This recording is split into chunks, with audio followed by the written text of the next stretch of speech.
ሁለት በሬዎች መንገድ እየሄዱ ይገፋፋሉ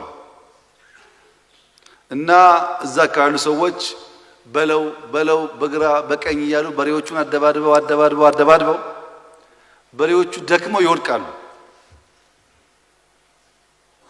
መውደቅ ብቻ ሳይሆን ፌንት ያደርጉና መነቃነቅ ያቅታቸዋል። ከተወሰነ ጊዜ በኋላ እነዛ በሬዎች አንድ ቦታ ተኝተው ይነቃሉ። የት ነው ያለነው ሲሉ ቄራ። ሁለታችንም ሲሉ አዎ። ሁለት የሚደባደቡ ኃይሎች ከዚህና ከዚያ ሆኖ የሚያደባድበው ኃይል አንድ ቄራ ነበር። ሲደክሙ ሁለቱንም ወሰዳቸው።